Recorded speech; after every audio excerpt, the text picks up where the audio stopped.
betapa murahnya Allah. Surga itu hanya bisa dibeli dengan 2 menit. Karena surga itu senilai la ilaha illallah, miftahul jannah la ilaha illallah. Itu cukup 1 menit. Berarti surga itu regane mau 1 menit.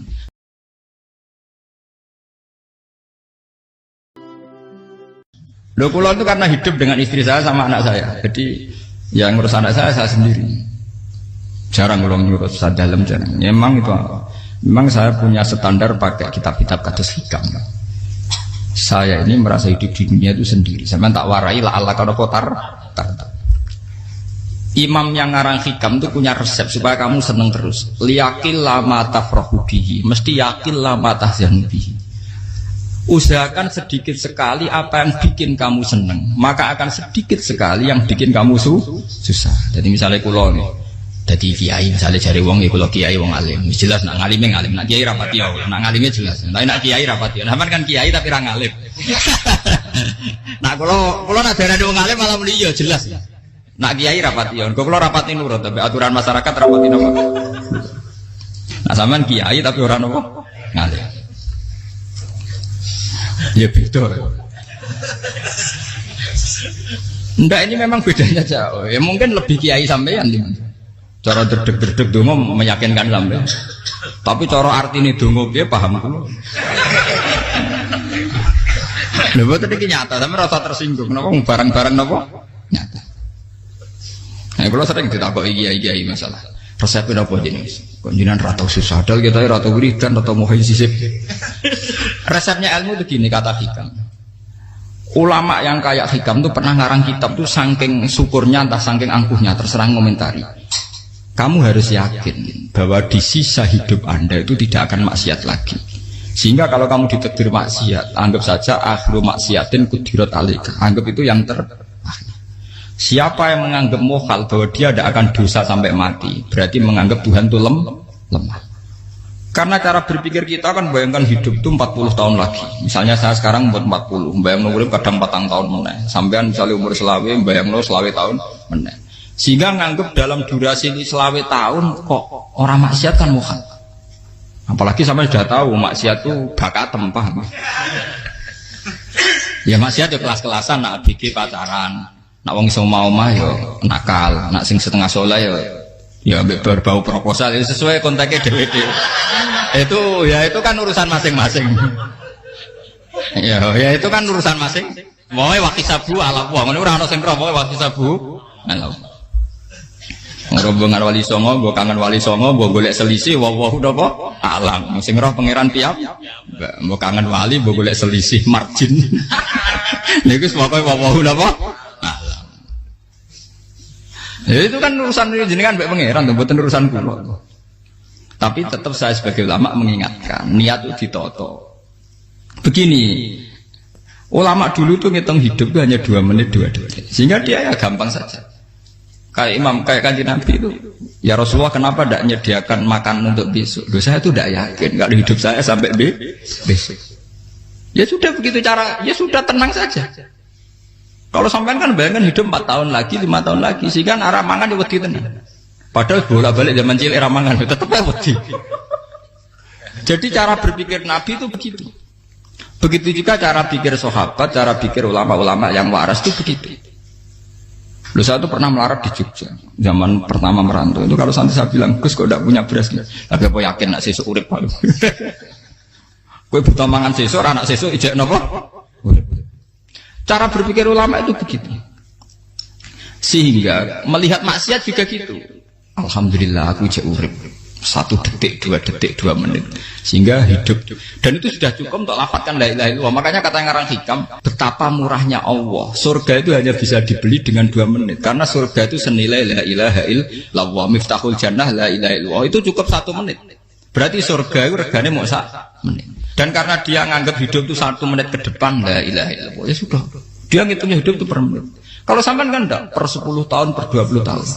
Sehingga kriminal betul, cara pandang sampean itu kriminal betul. Sehingga bayang kudu di duwe, kudu di bojo, nak kiai kudu di pengaruh. Lah kalau saya enggak. Saya meskipun tidak sehebat itu, tapi mewarisi keilmuan mereka. Jadi misalnya saya jadi ulama, itu bayang di santri musitok. Islam pokoknya ke Ahmadiyah ya gitu saja. Ya pokoknya ya sudah gitu. Orang bayangno santri sing kelambinan takwa khusyuk salam tempel demen gelo, demen apa? Lo tanyakan santri-santri saya itu mungkin belum pernah nyuri istri saya bikin kopi. Bisa dihitung. Karena saya itu sederhana saja. Misalnya saya pergi dari Jogja ini yang nyata salam, bayangno bojoku wis maca, gawekno kopi, bukakno lawang malah kecewa. Seperti umumnya orang kan gitu. Semerantau ada-ada bayangno bojoku nyuambut, digawekno kopi, digodhogno banyu hangat teman, bareng teko bojone wangep kukur-kukur. Karena tarifnya dia ideal, maka mudah kecewa kalau itu tidak terjadi. Nak kula mboten, sembayang napa Jogja pokoke bojoku cek utuh Islam. Nak salat 5 bulan ya sudah gitu saja. Pakai standar-standar yang minimalis. Saya dari rumah bangun sampean ngaji ya, pokoknya melek ya sudah nak salat demadem napa. Mulane sudah gitu saja. Andai kan saya pakai standar maksimal, maka akan mudah kecewa.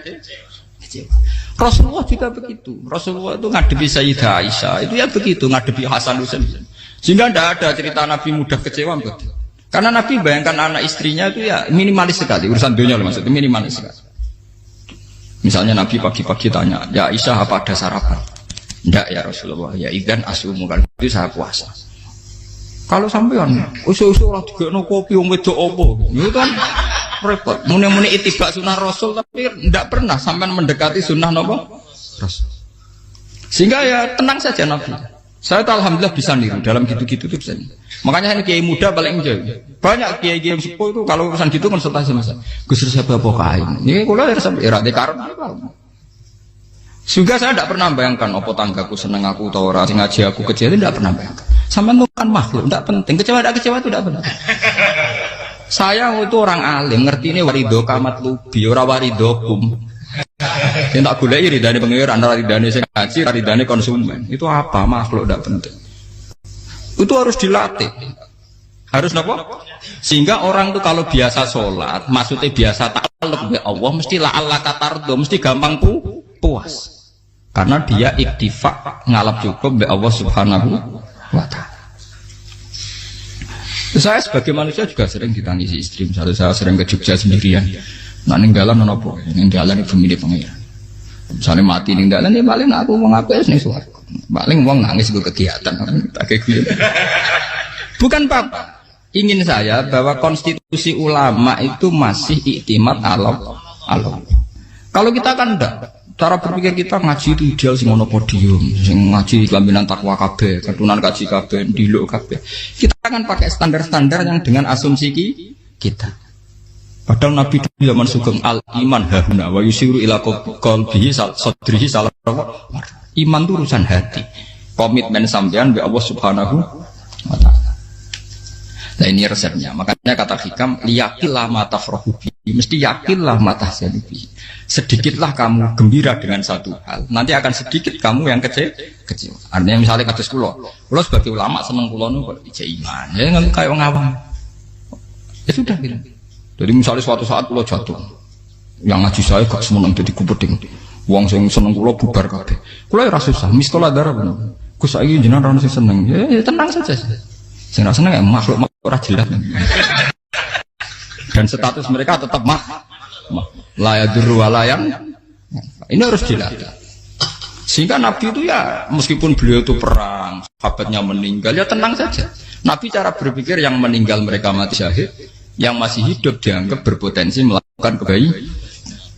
Sama tak warai resep-resep dari Rasulullah Shallallahu Alaihi Wasallam. Saya ini sebetulnya memaksa, menjelaskan ini memaksa karena saya inginnya jadi ulama yang kayak umumnya orang, tidak ideal lama. Tapi kan saya ditegur ilmunya itu ideal, jadi terpaksa saya jelaskan. Tapi kalau perilaku saya tidak akan ideal.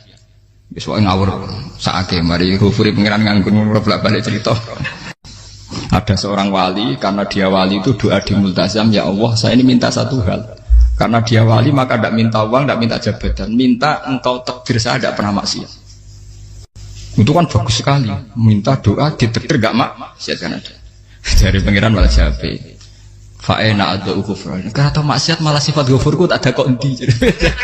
Gamare pengiran ini sifat ghafurku rak nganggur. Malah tidak ada orang selain Nabi kecuali ditakdir tahu maksiat. Dan sifat ghafuri pengiran efektif. Paham apa?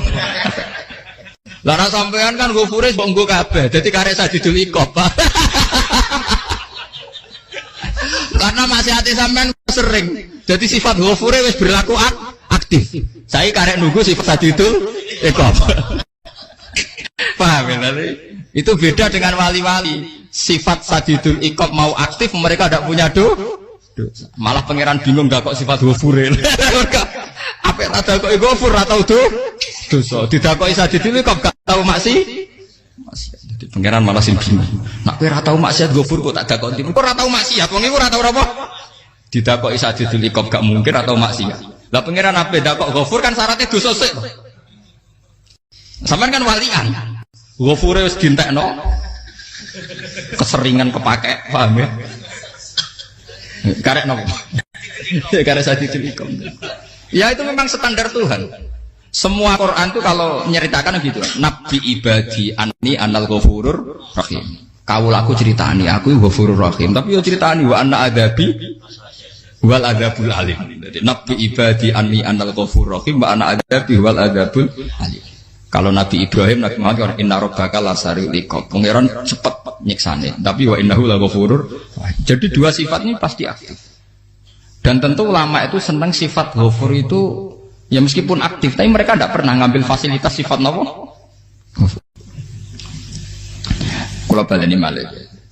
Sehingga kayak Sayyidina Umar radhiyallahu anhu ketika beliau pertama jadi khalifah, ini cerita di kitab Hayati Sahabat.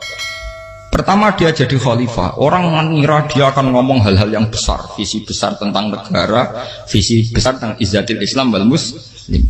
Tapi ketika Umar pertama pidato begini, Ayuhal muslimun ayuhan nas, ana, jari kata Sayyidina Umar, ana hulamun min bani Mahsub, akulu min kholati. Saya ini pemuda dari Bani Mahsub. Kecil saya bisa makan karena bulik-bulik saya punya kebun kurma yang kalau saya memanen diopahi beberapa biji dan itu menjadi kuti wahayati, menjadi saya bisa hidup. Terus wassalamualaikum warahmatullahi wabarakatuh. Orang itu penasaran semua. Orang jadi khalifah pertama dibenem jadi amirul mukminin, pidatonya ngenang masa kecilnya ra kelar mangan, kelare mangan mergo buruh bulike. Paham ya? Ngondoh kurma terus dikai tamarotin, beberapa kurma sing dadekno iso. Dan itu saya pakai sampai ketemu Allah Subhanahu wa taala saya pakai. Misalnya sekarang saya mulya, misalnya kalau dibilang mulya ya ana sing nyucup, ana sing husnudzon, ana sing hormat, macam-macam sawangane. Itu bodoh sekali kalau saya menikmati itu, bodoh sekali. Paling banter nikmati dicucup dihormati itu apa? Tapi kalau nikmatnya bisa makan saat itu tuh nyawa. SBY jadi presiden prestasi, Gus Dur jadi presiden prestasi, tapi umpama presiden tetap mangan. Prestasi tertinggi adalah bisa makan selisat dirumki gojogonyo. Makanya Umar mengingatkan, sebetulnya nikmat tertinggi saya itu tidak saat saya jadi khalifah, saat itu kok aku iso mangan, cara gak aku mati. Paham ya? Jadi itu luar biasa. Kita ini kan menjadi angkuh karena ngitung nikmat itu yang besar-besar, punya prestasi, punya.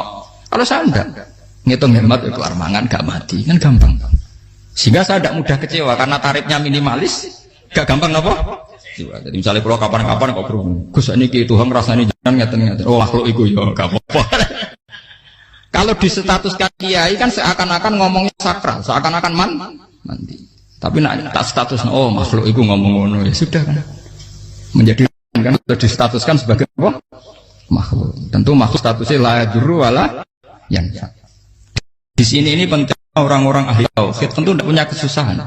Innalladzina qalu rabbuna wa tsummas taqamu. Itu mesti tidak ada kesusahan sama sekali. Misalnya ulama-ulama dulu mau mati, ya tenang saja. Mati kedua itu mati paling menantang ya, menyenangkan sekali. Karena mati yang seru itu mati zaman Al-Adam. Misalnya saya kelahiran tahun 70. Tahun 40-50 kan belum ada saya, itu mati yang sejati karena Al-Adam. Kenapa? Al-Adam tidak ada. Mati yang nanti itu mati yang petualangan karena saya mati setelah menyaksikan kekuasaan Allah, setelah husnudzon sama Allah, sehingga mati yang menuruti kerinduan akan ketemu sang kekasih. Makanya Jalaluddin Ar-Rumi ketika mau meninggal dan orang-orang muridnya nangis, dia marah-marah. Hei murid-muridku, betapa bodohnya engkau. Saat kayak ini yang saya tunggu, saya sudah menyesal sampai Allah dat tidak senang. Aku kecewa waktu makhluk-makhluk koyo kuwi. Saiki wis wayahe aku goleki kholik dat tak senengi malah mbok tangi. Cek bodone kuwi. Saat-saat sing tenteni malah mbok tangis. Betapa aku lamanya menunggu kematian ini. Mergo hidup itu keterpisahanku mbek Allah, kemen ketemu kowe. Malane Jalaluddin Rumilah yang mengistilahkan mati itu malam pengantin. Makanya fal'an awanus firaq minkum wa awan wisol habibi. Ini saat yang indah karena ketemu dengan berpisah dari makhluk-makhluk yang tidak penting menuju sama Habibi kekasihku. Dia misalkan mati itu malam pengantin. Semenjak istilah itu populer sehingga di Jawa ana ngipi dadi nganten takwilane mati. Itu filosofi sufi, ya filosofi napa? Lah niku tenan. Begitu juga sahabat-sahabat dulu. Bilal mau meninggal, anaknya udah nangis. Bilal lagu ya. Ditanya sama anaknya, kenapa anak-anak kamu nangis? Dan jenengan badhe kapundhut. Aku malah seneng nang mati. Hudan nalqal akhibah Muhammadan wa hisbah. Aku nak urip ketemune mbek kowe terus. Malah nak mati ketemu Nabi Muhammad. Hudan nalqal akhibah Muhammadan wa hisbah. Nah, dengan cara pandang begitu maka hidup itu enjoy saja. Ya saya sebenarnya keberatan pakai kelas ini, keberatan karena saya harus ngulang sampean-sampean itu. Ya makanya potensi kayak saya tentu mengurangi jadwal ketemu. Makanya saya mohon kalau tidak penting itu jangan sungkan. Anggap saja itu bagian dari hormat saya. Ya minimal sampai anak misalnya di dua saya ketahui gue jajan pentolan nah amla apa mau kesuwan bareng malah repot. Bos ganggu uang anak peleleran pak. Nah misalnya sampai kepentak kok hukum uang nak pinter hukumnya takokan ya ringan takok kiai tanggam paling bisa karena pertanyaan yang ringan tentu ya ringan-ringan saja kan. Gak perlu kiai kali sampean ra usah GR. Kalau pertanyaannya angel Gus gak ono sing iso jawab. Wong nak ra alim tahke, iku pertanyaane ya ora patimu itu. Iku wis kangelan ngoten. Ini mboten ngenyek tapi padha enak. Padha napa? Makanya kalau latih. Jadi hikam sendiri itu ada manhaj, ada metode. Kalau orang supaya tardo, liyakil lama tafrahu bi, yakil lama tahzanu. Anak saya itu kalau habis main pulang itu saya senengnya pol. Istri saya pernah jangan. Gus, anak mulai senengnya dek biro-biro, anakku gemulai nih ngomahku. Misalnya terus dia. Saya terus anakku lo main mulai itu seneng. Biro-biro anakku mulai nih ngomah. Dipanggil anak saya bapak itu senengnya tak boleh. Biro-biro anak saya manggil bapak. Jadi saya pakai standar minimalis. Saya tidak pernah pakai tarif. Dia anak yang ideal dihormati orang. Sebenarnya anakku sujud nih pangeran, ngerti pentingnya mau tasbih. Makanya anak saya tak namakan tasbih semua. Itu ya sudah selesai. Saya tidak pernah bayangkan anak saya jadi kayak besar dihormati cuma. Mari gampang kecil. Ya sekolah kan Sayyidina Umar. Saya pemuda dari Bani Mahzum. Yang kecilnya bisa makan karena buruh bulikku. Akal tuh tamarot. Wah itu saya baca tuh nangis betul. Betapa hebatnya Sayyidina Umar. Mengingatkan ulang bahwa nikmat tertinggi itu ya makan karena makan kaitannya ya, orang jadi bupati, enggak jadi bupati tetap makan. Jadi kalau ngatain saya tarifnya minimalis sekali. Nah, kalau orang sudah makan gitu, lah Allah kata tertemu mudah sekali. Tapi kalau sampai tarifnya itu harus di mobil, kudu sangune akeh. Masuk gue mobil gak sanggup akeh.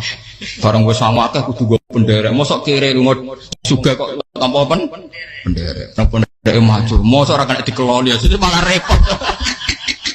Akhirnya gue mau ngaju, harus selingkuh dijari sing itu lapor koro meneng. Mau ruwet nuruti tahapan-tahapan duniawi makanya resep kalau ingin itu kon sholat. Maksudnya sholat itu dihayati secara tauhid ya, dihayati secara tauhid. Misalnya innal sholati wa nusuki wa mahyaya wa mamati lillahi rabbil alamin. Itu akan pasti Allah kata pasti mudah melihat alam ini ridho. Ini satu sekelumit di resep orang ulama yang saya meniru beberapa di kitab Hayati Sahabat, di kitab Hikam, dan meniru terutama semuanya sanad dari Rasulullah Shallallahu Alaihi Wasallam. Makanya suatu saat Nabi itu kagum. Abdullah bin Mas'ud itu jalan dan dikawal oleh beberapa malaikat. Terus Nabi itu heran. Ya kenapa itu selalu mengawal kamu? Kata Abdullah bin Mas'ud, ya Rasulullah, inilah akhtu khutwatan illa wa azunnu alla akhtu wa ukhra wa ma aqaltu luqmatan illa wa azunnu alla alqamu ukhra. Saya itu tidak pernah melangkah kecuali saya tidak pernah yakin apa betul saya bisa melangkah lagi. Jadi perlangkahnya itu dia iktimat Allah. Dan saya tidak pernah mengunyah satu kunyahan kecuali saya tidak yakin apa betul saya bisa mengunyah lagi. setiap punyanya tetap semuanya berada bismillah. Semua itu atas nama pertolongan atas kata Rasulullah. Orang kakak andaikan saya ada nabi terakhir itu jadi nabi. Jadi kemana? Makanya dulu nabi itu sering ngendikan, andaikan orang-orang kayak gitu itu ada nubuah, tentu mereka punya derajat apa? Nubuah. Jadi tidak jadi nabi tapi punya derajat apa? Nubuah. Lah orang yang cara berpikir gitu tentu tidak khawatir apa yang hilang dari dirinya karena dia berkontrak dengan Tuhan hanya per menit per detik. Jika mempunyai resep al-mu'min yusiru sana Allah ayakuna li nafsi dzakiron. Seorang mukmin yang sejati tentu kontaknya dengan Allah Subhanahu wa taala dan dia tidak pernah ingat dirinya sendiri. Kayak sampean pas umat tapiil, Allahu akbar, Allah maha besar, subhanak. Selalu ana wong ngrasani termasuk lali utange barang iku. Tapi yang jelas kan menjadi enjoy dengan dirinya sendiri. Paham ya? Menjadi enjoy dengan dirinya karena dia tidak sering punya kontrak dengan makhluk. Nah ini maksudnya Allah kau janganlah Allah kata kamu pandang apa nak sholat terus kabul kaja apa nak sholat terus untuk duit ya bar karena cara pikir iso aja nak duit ya. Dan ini resep ya, dan resep ini dari ulama-ulama yang istinad ila Rasulillah sallallahu alaihi wasallam. Karena kalau Nabi itu memang cara pandang. Aisyah itu pernah ditanya, ya Aisyah, saya ini ingin makan, apa daging yang dari sahabat ini masih? Wah ya Rasulullah sudah habis karena tak kasihkan tetangga. Itu Nabi tidak marah-marah, malah bilang, kamu benar Aisyah. Biru yang kamu kasihkan tuh yang masih. Nak daging dipangan dewe kadang nuruti nafsu. Nak dikekno wong sedekah nuruti perintah pengen. Jare Kanjeng Nabi, beneran Aisyah. Dagingnya ijek. Mung kula tiyang kok malah ijek. Sing mbok sedekah malah sing ijek. Cara berpikir Nabi itu begitu. Tapi tahu-tahu disederhanakan sunnah Nabi ya serbanan. Lah itu kan ya memang itu bagian dari sunnah Nabi, tapi sunnah seharga 10.000. Paham ya? Ya monggo mawon sampean sunah Nabi serbanan gitu, tapi itu sunnah yang bisa dibeli dengan murah. Hakikatnya sunnah Nabi itu rata-rata bentuknya perilaku. Napa? Sampean delok dawuh Aisyah tengene tibak berjanji. Kana khuluquhul Qur'an wa shimatuhul ghufran yansahu lil insan wa yafsahu fil ihsan wa ya'fu 'anil dzambi idza kana fi haqqihi wa sababi. Kana khuluquhul Qur'an. Nabi ku akhlak dasare wis kaya Quran plek. Urusane akhlak. Wasimatuhul ghufron, ciri utama sifatnya Nabi gampang nyepuro. Yansahu lil insan. Dan Nabi punya niat baik pada seluruh manusia. Wa yafsahu fil ihsan, sering melakukan ihsan. Dan sunnah Nabi ngoten kan luwih sering kula Quran ya wis hafal mulang. Wasimatuhul ghufron kula gampang nyepuro, sampeyan ngaji angop ora tau tamu. Yansahu lil insan, kula bedina nate tiyang mulang. Wayah sahu filisan ihsan tak gawe gampang. Kula mulai ora tau. Itu sakmene kudu podium kudu wong dilo ya ora. Pokoke anggere kiamat dia ya madhep ngulon ya sudah. Lho itu kan dawuh Aisyah ketika ditanya kaifa kana khuluqu Rasulillah. Dan itu semua dijawab oleh ahwal, oleh sebuah perilaku. Ndak ada Aisyah jawab nganggo atribut. Oh Nabi itu jubahan serbanan, tidak ada itu. Memang itu sunnah ya, satu itu sunnah kan jangan salah paham ya. Tapi itu sunnah yang tidak dijawab oleh Aisyah. Sunnah yang sampean jawab sendiri, paham?